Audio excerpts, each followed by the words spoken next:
for this. Okay, I think we're recording now. Yes. Okay, Caresse, finally, we probably would have had better luck with 2 tin cans and a string to connect here. Lots of technology problems on my part, not on your part. So thank you so much for joining today. Thank you for your time. I'm very excited to talk to you about all things Caresse.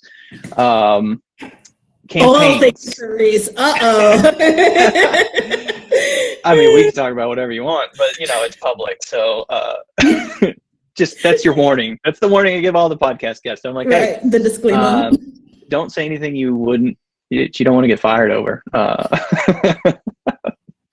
Or you don't want to embarrass your mom with, that's the other one that I think about often, which, I tend to do that anyways. Yeah, luckily my mom's tolerance for me embarrassing her. She's got 33 years of experience, so. There you go. So let's talk campaigns. You are the campaign guru, as I know you. And you are all things campaigns, coordination, strategy, the whole 9 yards. So let's just talk a little bit about who you are, like what kind of roles you're in right now, and where you fit into kind of the marketing ecosystem here, and we can go from there. Yeah, who I am, I think, is a loaded question. I think I'm a lot of things in general, which really and truly I think helps me in my job, right? So born and raised in Trinidad and Tobago, moved to the US when I was 16. I've lived in a few different states, Washington, D.C. I went to undergrad in Evansville, Indiana, of all places. Studied abroad, lived in England for a little bit, went to grad school in New Zealand. So I've kind of been literally and figuratively around the world a little bit, only to honestly end up in the house that was the first house my family and I lived in when we moved to the United States. I just purchased and renovated. So, oh, wow. It's all come full circle.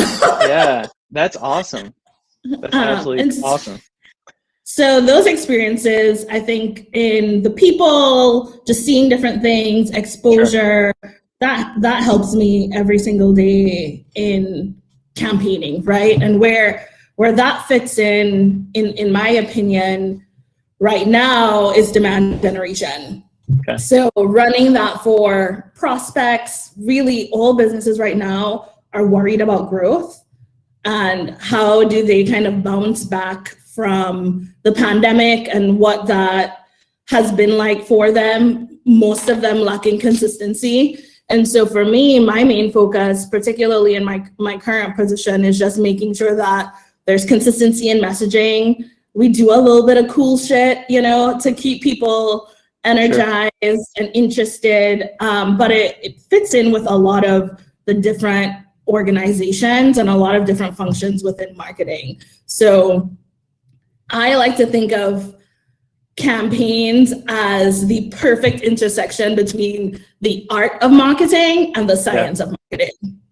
Yeah, that's a really good way to put that. I think what people don't understand in the aspects of like fundamental, like day-to-day work, and maybe you can dig into this more, is just for somebody that is managing a campaign. I mean, you do have to have the art of it, because you've got to understand like the messaging. You've got to understand what's appealing to people, the psychological aspects, the creative.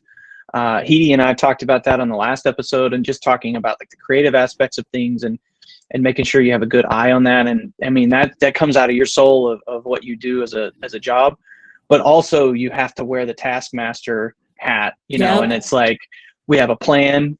We're going to stick to plan. We have a budget. That's the hardest one, right? Like, we have a budget. We're going to stick to this budget. And, while it may be cool to, I don't know, have an airplane fly around the city and spell your hashtag and smoke in the sky, that might be cool, but that's not very cost effective. I would imagine that's kind of expensive.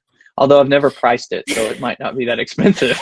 I think it's pretty expensive, but what campaigns have taught me is really like how to make $1 out of 15 cents, right? There you go. Yeah. I think that's what one thing that people don't even realize is, in this job, an integrated campaign, an omni-channel campaign, sometimes we really need to get into the definition of what a campaign is, because it's one of those words where there's no definition of language and it means a lot of things to a lot of people. But there's a lot of opportunity to use a singular thing, a singular video, a singular solution brief, a singular website, a singular promotion, just across the board, and support many different things. And so you have to get creative.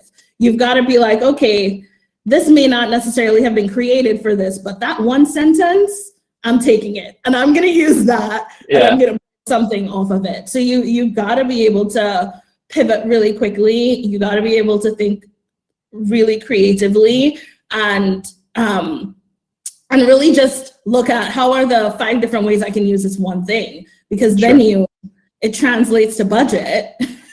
And even though I'm pretty good at a business case, sometimes the money's just not there. Yeah.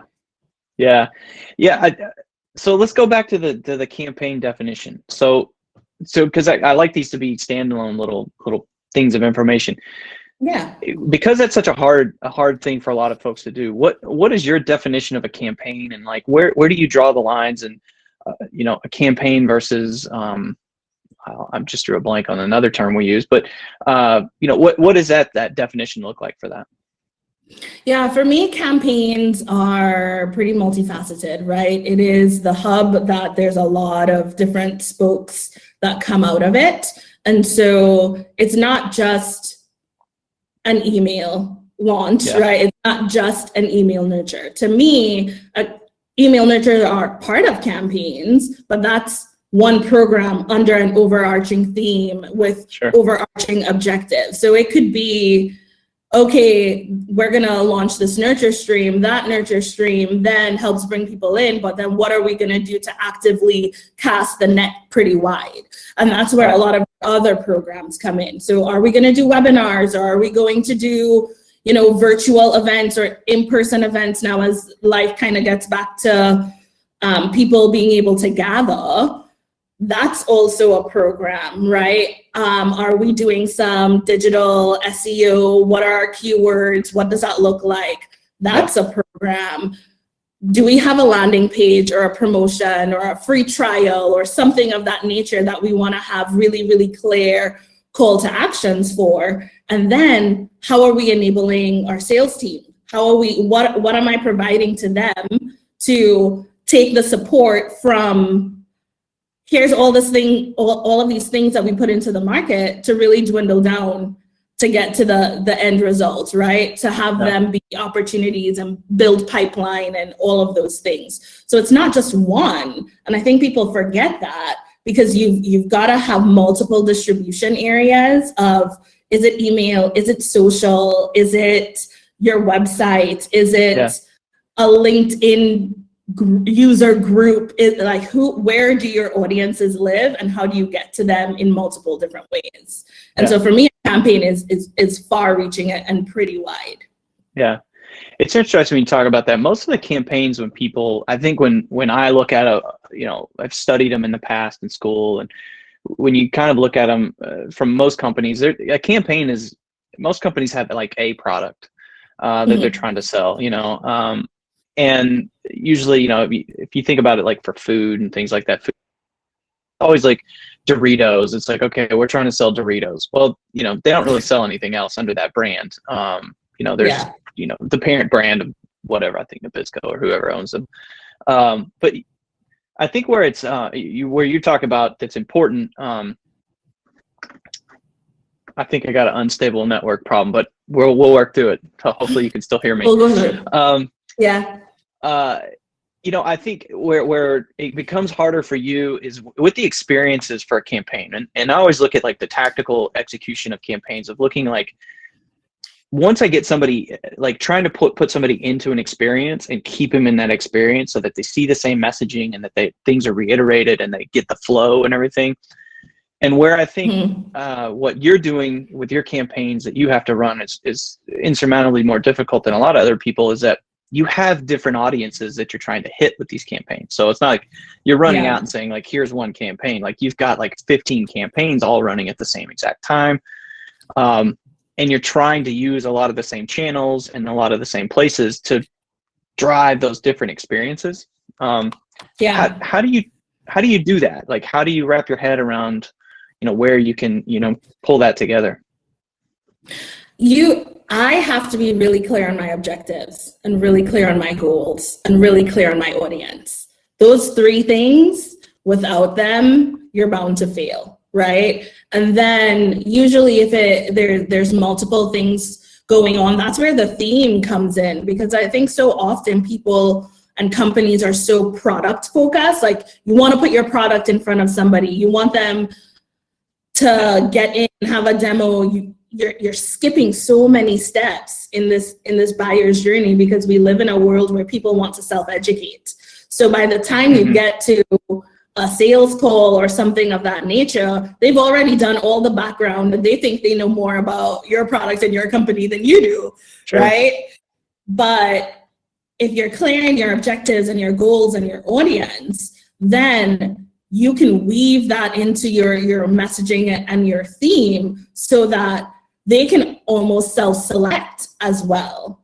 And so I usually have some sort of matrix, right? Like, here's the assets that I'm using, and here are the distribution channels, and making sure that posts, making sure that emails, making sure that the messaging really answer to the challenges of the people that I'm trying to engage, and then having that matrix kind of blend into the product, right? Like, which particular product should we lead them down this path that is the best fit for them based on their decisions and their journey.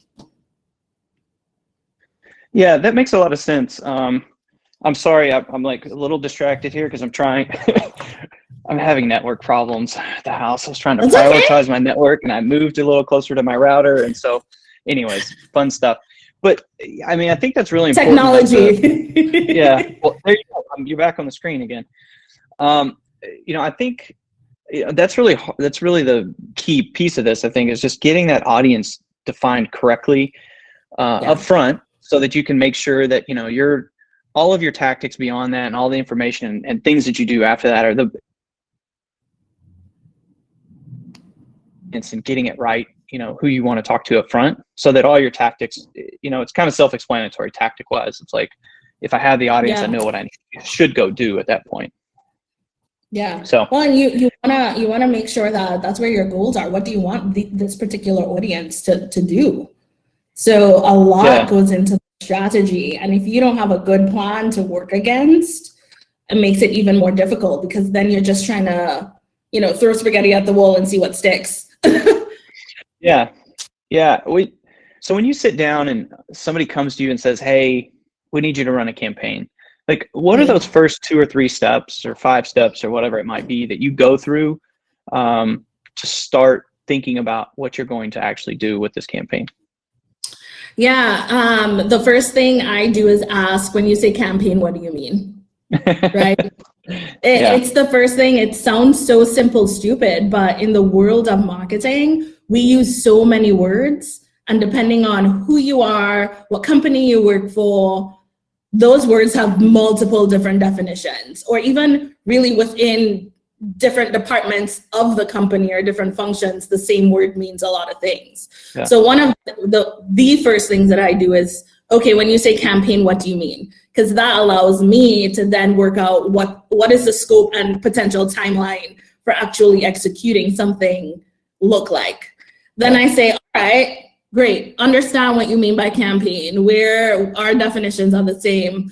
What's your goal? Why do you want to run it? Right? Like, what do you want, and what do you want people to do? Yeah. So you start building out the objectives, because I think so often people are so quick and eager to jump into the activity and say, you want a campaign? Great. I'm going to do all these things, but you have no idea what the expectations are or what the goal is for what they're asking for. Because sometimes they don't even know what they're asking for, right? Sure. What's in their mind is very different than the execution. So I start there. It's a blank sheet of paper. It's almost like a creative brief.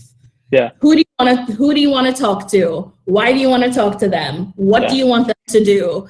why should they care about the things that you're wanting to put in front of them, and what most importantly are the challenges that you're looking to give a solution to. Yeah. Right? Because it's, for at least in my mind, it's not about checking the box of you want something to be better, or you want to complete a particular task. Is what's the actual issue, not the instance. You might want to fix this, but what's the issue? And then you can start crafting that messaging. So the messaging then comes kind of hand in hand, because you want to be clear and concise. You want to keep it simple, and you want to answer to those challenges as solutions. And so once I've got my messaging, then I think, okay, how do I want them to absorb this information? Because right now, we all have the attention span of a goldfish, right? So yes. You have maybe 30 seconds to capture somebody's attention so that they even want to give you 2 more minutes to dig down, to then give you 5 more minutes to then actually go down the journey that you want in the path. And so I really start thinking about, how do I want them to absorb it? I want them to see it on my blog. And then I want them to see something about the blog on my social channel. And then I want to have, on my social channel, I want to lead them to this particular landing page that has this particular product or theme or resources. Because right now people want to learn. They want to absorb things, right? And you can see that so easily when the pandemic hit. Podcast consumption, YouTube consumption. Oh yeah. Roof. People just want to learn. And so I really think about, how do I want them to consume my content? And how can it be quick to lead them down the right path so that they want to do more and they want to learn more, right? So it's in bite-sized pieces. Sure.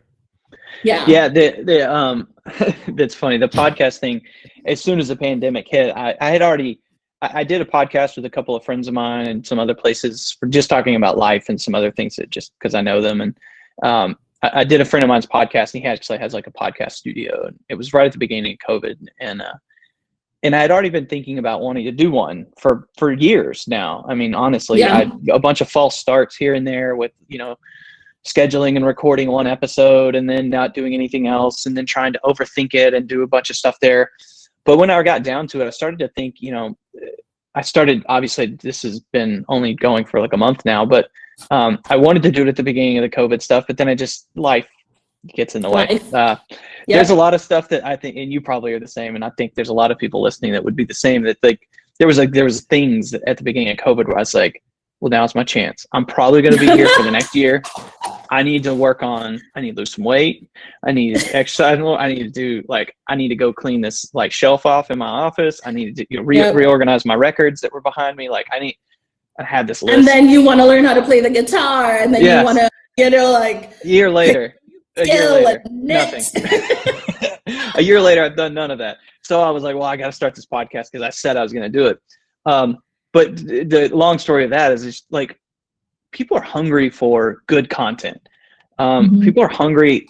And what I've found is that people are hungry to talk about stuff and need a channel and a place to do that. I mean, the response I've gotten is overwhelming of the number of people that have said, hey, I'd love to come talk to you today or someday to do the podcast, which is an honor to me to have people want to do that. But I think it just kind of speaks to, there's a lot of voices out there, and there's a lot of people that I think have something they want to say or information, and there's a lot of people that want to consume it, and they don't necessarily have to consume it in a very produced way.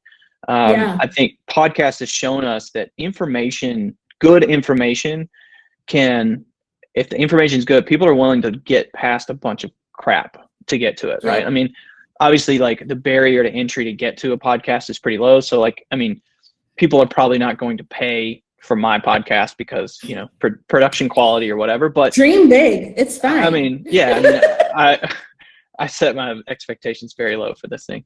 And everything's already been surpassed. So, but the point of that is just from a content perspective, when you talk about just the bite-sized look of what people have in their head and what they can, attention spans for stuff, if you can get them to bite just a little bit on that attention span, you can pull them in for an hour.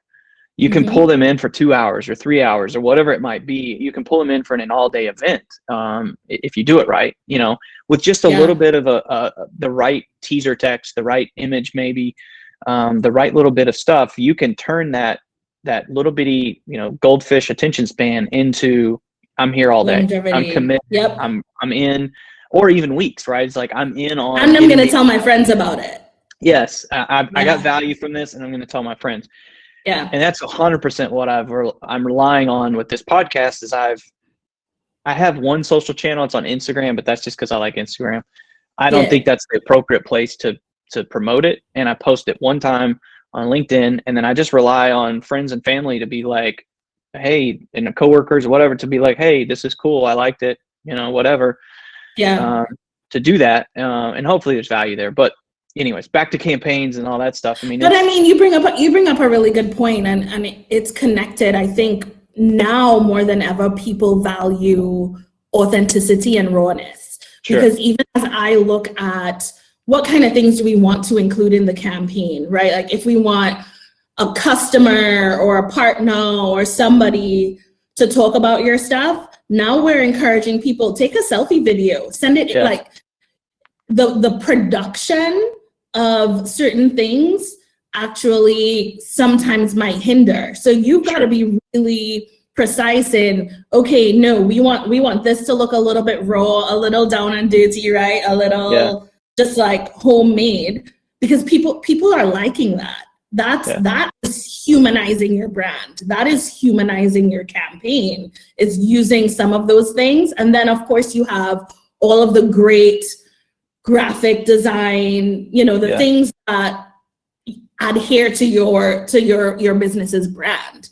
But there has to be a mix of it. And I'm seeing that across the board with a ton of other companies and a ton of other businesses that are doing it in a really cool way, because people just want that authenticity. So it's like, oh, they look like they filmed this in their home. And I'm in my home too. I'm not really going anywhere. And so I know, even regardless of what they're talking about, that we're feeling the same things and experiencing the same things. And it lends itself to authenticity in your campaigns and in your marketing. Yeah. Yeah. I mean, even in the beginning of these podcasts, I mean, every one of them, I always intentionally leave in the beginning part. I mean, I couldn't leave our beginning part in because I couldn't get it to record. But I intentionally leave that in because we are all experiencing that. Like every time I open another app to talk on a different, you know, because we end up talking on 5 different brands of video conferencing every day, and the headphones work differently and the interface is different and all that. And there's always like that first bit of the call is 5 minutes of going, can you hear me? Can you see me? Hold on. Let me redo this. Or like me being like, shut up to my kids, or, you know, whatever it might be. And, you know, I'll be honest, when the podcast happens, I'm like, hey, tell my wife, can you take the kids to the park for an hour? Let them run outside and tire themselves like, a little bit. Can you guys go somewhere for a little bit just to, you know, to keep the peace? Because otherwise there's no way I would have had to stop earlier because the connection got bad, because I couldn't, there's no way I could come down to my dining room to do it, because they would be down here doing school and stuff like that. But yeah, I mean, I think all that authenticity part of it is where campaigns, I think, win in the long run. And it's interesting because especially right now, and when you look at people, whatever's going on in society with social movements and things like that, I struggle with some brands coming across when they're trying to say things about social movements and things happening in America right now. I really struggle with some brands when they put it out there. I appreciate that they're putting messages out there, but a lot of times it seems so inauthentic. And it's just like they're doing it because an agency said, yeah, you should do this because optically it looks great. But it's like, it honestly would have been better for you not to, you know? Well, and it's, I call those businesses bandwagonists. Like they're jumping on the bandwagon, and because somebody has said something, they feel like they need to.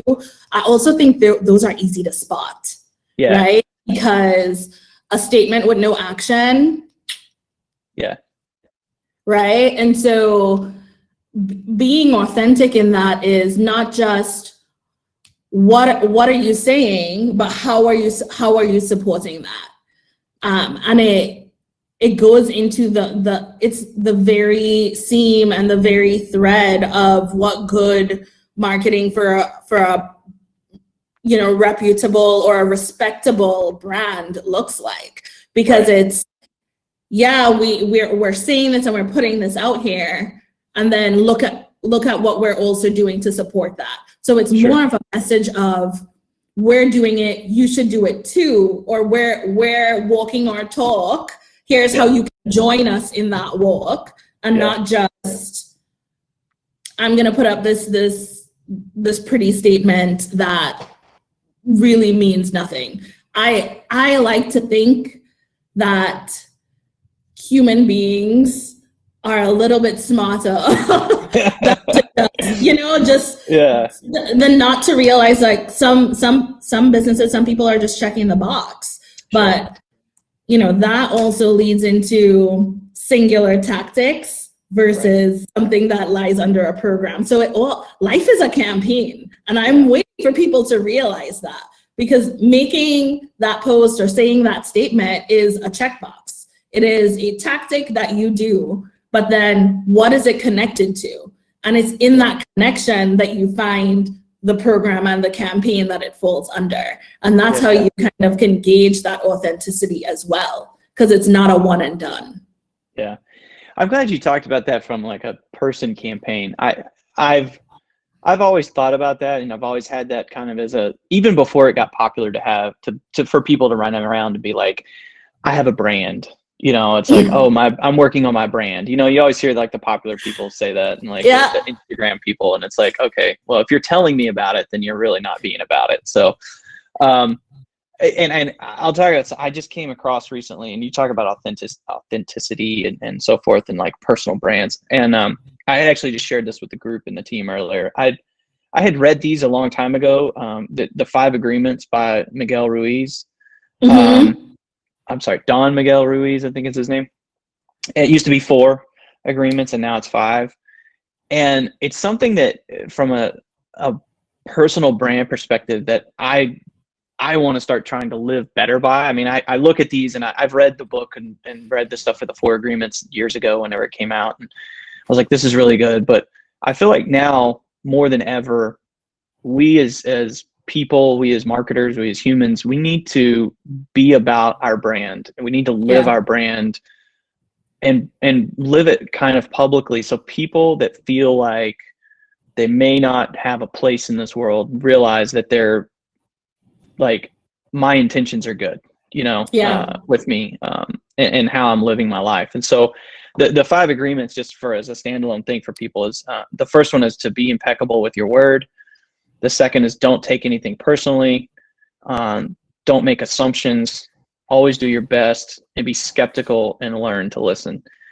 And I think if you incorporate those kind of things into your own personal brand, or even into the work that you do on a daily basis, like from branding perspective, or not just branding, but campaign perspective, I think that's it to me. Like, when you're like, what's the answer to life, Mike? It's not 46 or 47, whatever came out of the Hitchhiker's Guide to the Galaxy. I can't remember the number. That's not the answer. Like, I feel like these 5 things are the answer. It's like these are the things that if from a campaign perspective, as a business, if you go through those, I mean, you can apply those to your business. That's authenticity right there. Like, that's it.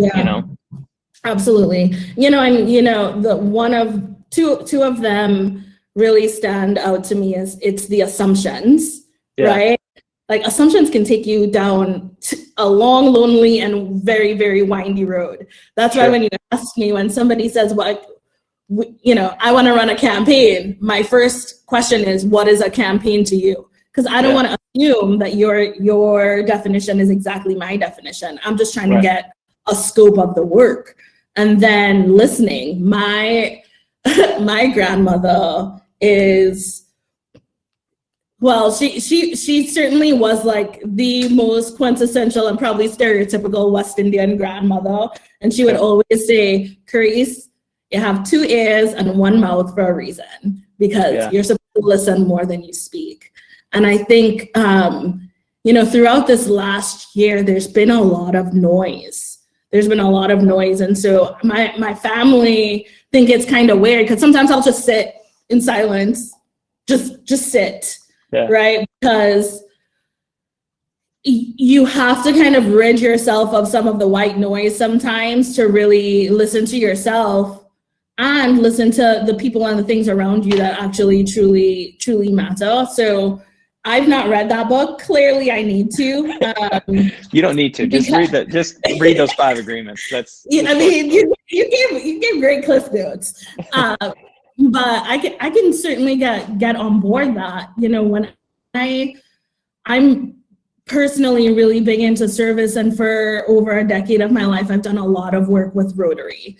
So Rotary International is like the world's oldest service organization. Yeah. And I got into them when I was 17 and volunteering, and they cast everything against a 4-way test. So it's like, is it the truth? Is it fair to all concerned? Will it build goodwill and better friendships? Is it beneficial to all concerned? And so for me, those 4 kind of questions have, throughout my life and even throughout work, and when you become a people manager and all of those things, I kind of line it up to those 4 questions because it gives me really, really clear indications about what I should do and what I shouldn't do, what's going to be beneficial and what won't be, and what is honestly and humbly what's self-serving and what's better for other people. And so I think it's kind of still along those same lines of sometimes you just have to have a few things to govern yourself, and you'd be surprised the things that kind of fit into that. And it's the same with work, like how do you really measure, is this something that you should be doing? Is this a message that you should be putting into market? How does this affect people, right? Like that humanizing nature of it all helps really, really significantly, because you can get caught up in the task life of marketing campaigns, work, whatever your job is, and you kind of forget that there's all these other things and there's all these other elements that it touches. And so you want to make sure that what it touches is positive. At least I want to. Yeah, that's a good one. I think, thinking about, I'm going to have to get you to send me those 4 things. I've only heard of the Rotary organization. I've never been involved in it, but I think that's what's good. I think that's actually a good thing to talk about. I mean, just in general, outside of work, the importance of being a part of organizations that are outside of your work environment, that have some sort of guiding principle to them. And I'll just say this as a blanket statement, and it's not 100% true, but most organizations that are volunteer organizations, scouting organizations, different things like that have good intention at heart in terms of like trying to guide you into a positive direction and a service direction, right? I'm big into scouting. I'm an Eagle Scout and was in scouting when I was a kid. And now that my kids are old enough to be in scouting, my wife's into Girl Scouts with my daughter, and I'm doing Cub Scouts and scouting with my son, which is fun. But I feel like it's really important because I think a lot of people lose their way in life when they don't have things like you're talking about, like the Rotary organization or Scouts, whatever it might be, to kind of fall back on of like, what do you stand for? What are your truths? What are you trying to shoot for? And I think a lot of companies feel that way. I think there's a lot of companies that don't, they'll have mission statements, value statements. And I mean, I've only worked at one organization that you could ask any employee in the entire organization, and they knew exactly what it was, what our mission statement was. And that's when I worked at Children's Medical Center, and it was make life better for children. Like that was it. Like every day it was like, how are we making life better for children? I mean, that's it. Our current company, I couldn't tell you what it is. Our values, I won't quote them, but I know them because they're actually being like pushed into the organization. And I think those type of campaigns, which is great. I mean, the turnaround we've seen in our organization's been amazing. I won't get into the details and the bloody stories of it, but it's been awesome. To actually have values, and I think I think through campaigns, I think that's, and maybe you can tell me if you do this or not, but I'm assuming that there's like some core values of our organization and what we're trying to do that you draw into those campaigns and the messaging and what you're trying to push out there, to actually be authentic and actually like not just be fluff of like, I'm just trying to sell you something. I'm actually here to try to help and solve a problem that you, if you're doing good marketing, it's a problem that you didn't know you had.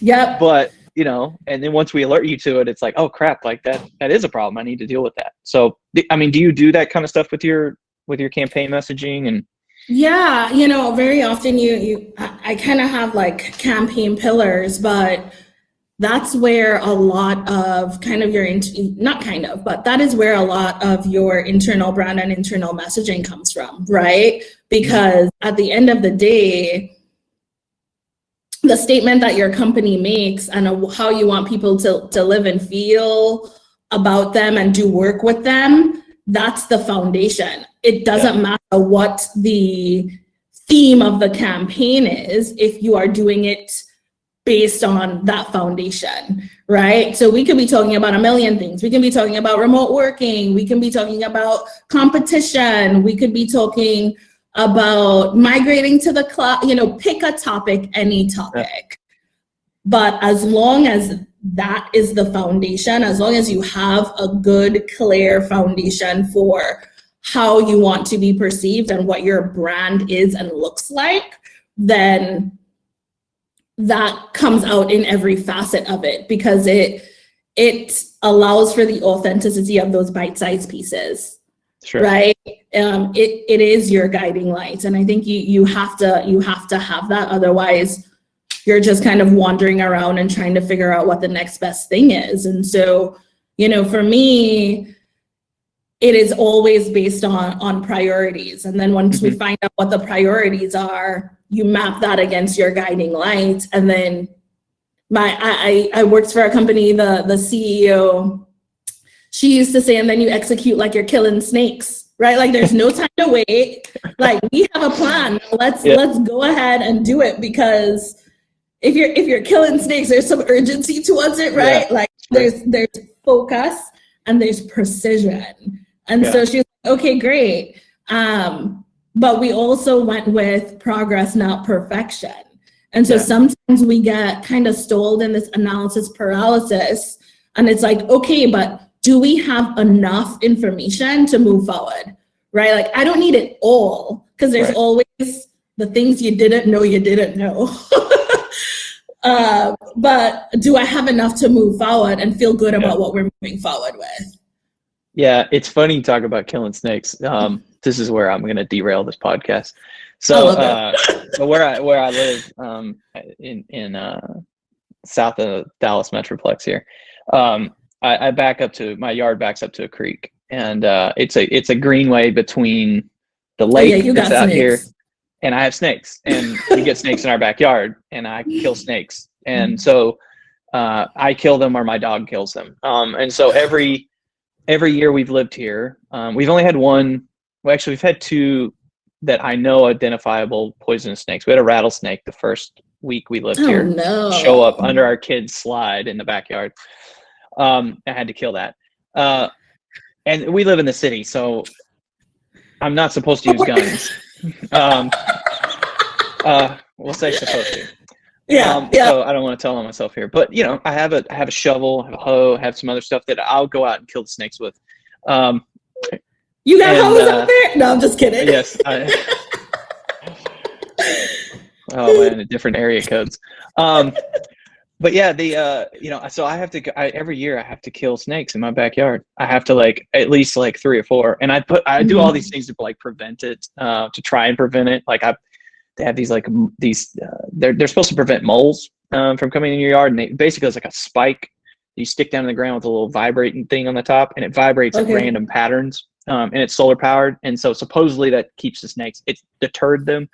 And there's these mothball things you can put down, all that stuff. But, Mother Nature takes over and is like, I have a pool. Snakes like water. They're in the creek. They come up the hill. They're looking for something to eat because there's probably frogs around. They're hanging out by the pool. And then I got these giant snakes that I got to go kill on a Friday afternoon in the spring, this is the time that the snakes are usually out there. So I do have my utensils for killing snakes at the ready by the back door. I put them out every spring. So anyways, that's the whole tangent. Stay ready. Stay ready so you don't have to get ready. There you go. I hope I never have to kill a snake myself. But as a new homeowner, now I know who to call. Yeah, if you get a snake, just call me. Most of the snakes I will not leave my house. So I know there's always a lot of people that get mad at me when I post it on Facebook that, hey, I killed a snake today, or my dog killed a snake today, or whatever. And I keep a count, it's like, snakes 0, Mike 1. Most snakes most of the snakes that you're going to get in your backyard in Texas are not poisonous. They're just water snakes. Even the ones in the water, most of them aren't like water moccasins or copperheads or anything. They're just generic water snakes and rat snakes and stuff like that. But they scare the shit out of you if you don't like snakes, and I don't like snakes. So, and neither do my children or my wife. So, I mean, it's a dog eat snake world out there. So we gotta do what we gotta do. Yeah. So you skipped over something that's like probably an entire podcast or two of information that I really want to learn more about, but because I love to talk about this with people that come to the U.S. from somewhere else. I was born here. I was born like 30 miles from where I live right now. I think the farthest I've ever moved away from like home base where my parents live is probably 40 miles. And I currently live like 5 miles from where my parents, I'm a homebody. I'm like hometown guy. Like I know everybody at the grocery store when I go to like everybody knows me from when I was a kid and growing up in church and whatever. I know the mayor. I mean, I can call the mayor anytime I want, like city councilmen. I know them all, like, because I've lived here forever and I get involved in all that stuff. I know the chief of police. I can call him anytime I need to. What is it like what is it like to come to the U.S.? What was your experience there? And like, if you want to tie it into marketing, we can tie it into marketing. Or if you want to just tell the story, I'm interested in all of it. Because I love to hear the stories of what that experience is like, and then what has that taught you today? Like, what have you learned from that? Because you've that experience to me has probably made you a different person than I would ever be from an experience perspective. Yeah. So what's really interesting is I moved at the ripe old age of 16. Right, like my 2 months after moving here, I turned 16. And that's a fun age anyway. Sure. So, angsty teenager and all of those things. And it was moving from land, like an island, right? Trinidad and Tobago is a beautiful, beautiful place with beautiful beaches, and it's island life through and through. To landlocked Dallas, Texas, or Carrollton, Texas, which is ironically where I have now ended up again. And I remember the first week of school, like I had gone to Catholic school the whole time. I was in Trinidad. So like I remember wearing like the first time having to wear like regular clothes to school. Oh wow.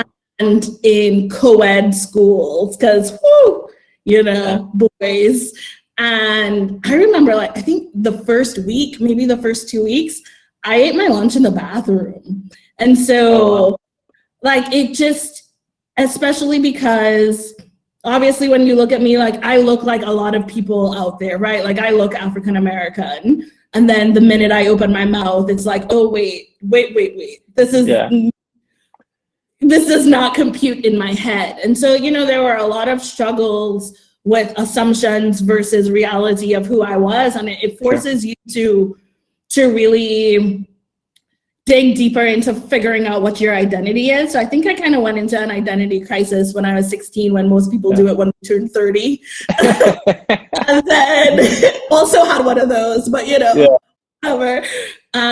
But my family structure also changed, right? So like my mom got remarried and we moved with my 3 sisters who are the loves of my life, and we're all very, very close. And so my family also looked different. So my stepdad is white. He's as white as can get. He's a ginger, red hair, blue eyes. His beard is bigger and longer than yours.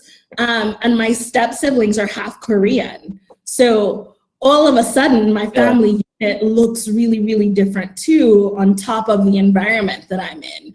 And so I think, we've joked about it before, but I always say, like, I don't belong anywhere, like I've never fit in. Yeah. And it kind of started there.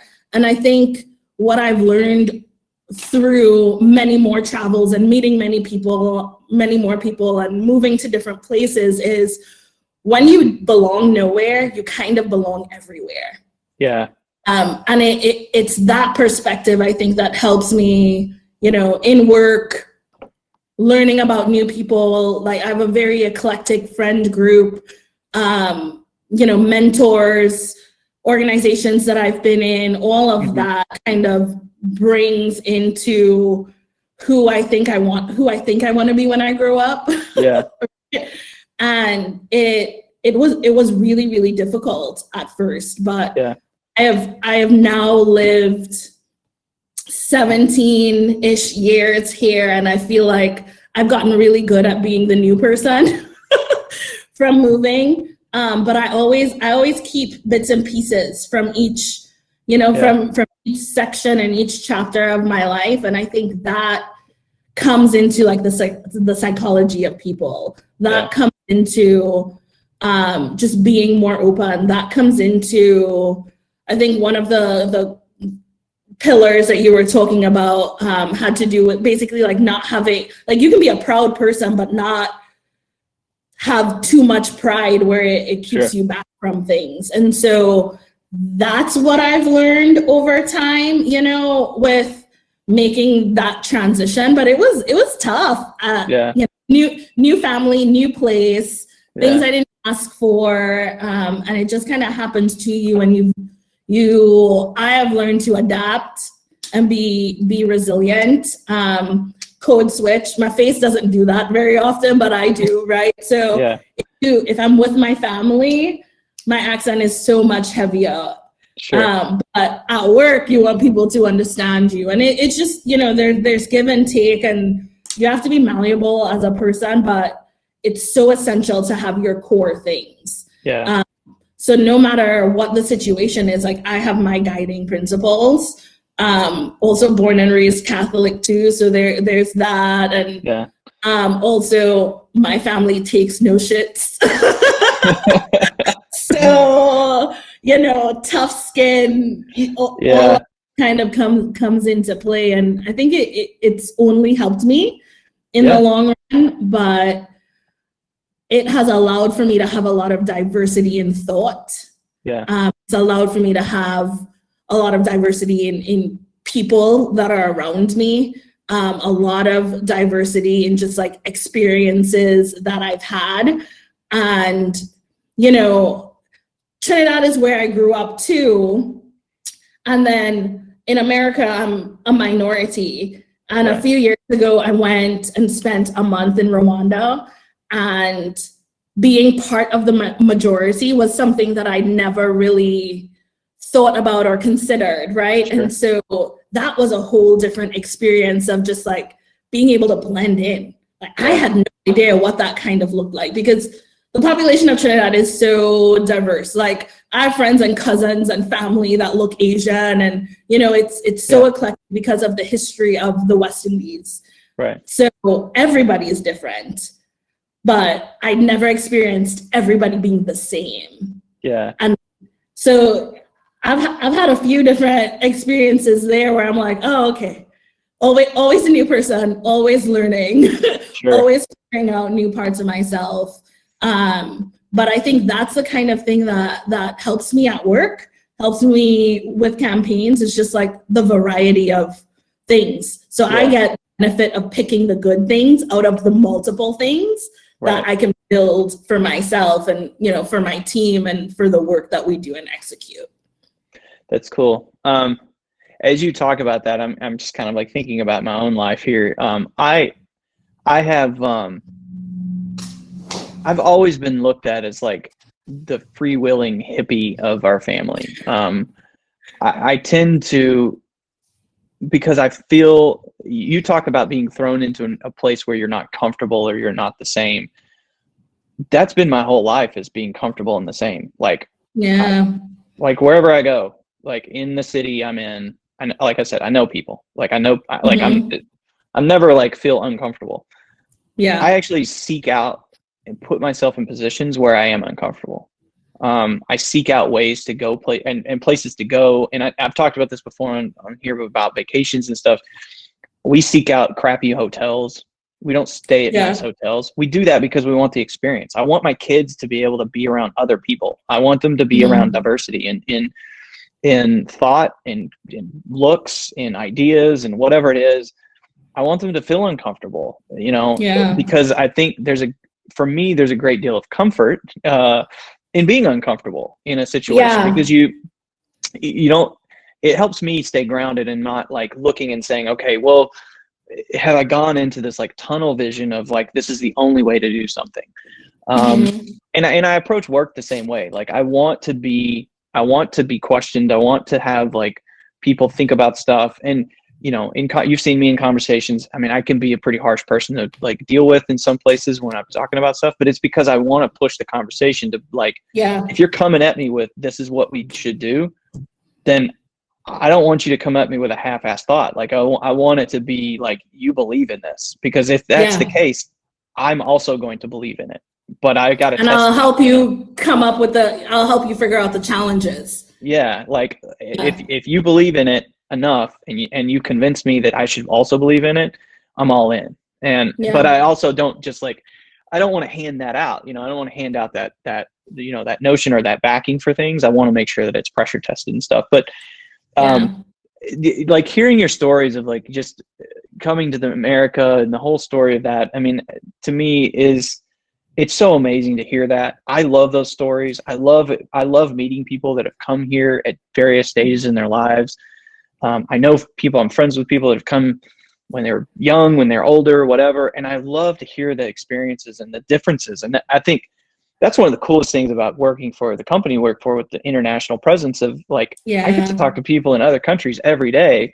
And even if it's just like, my kids are being brats today, it's like, well, their kids are being brats too, and they're being brats about the same thing, and they're kids. It's like, yeah, Just in different languages. yeah, there's like something genetic going on here that that happened where all kids at that age act exactly the same, no matter what country they're in or Hmm. what language they speak.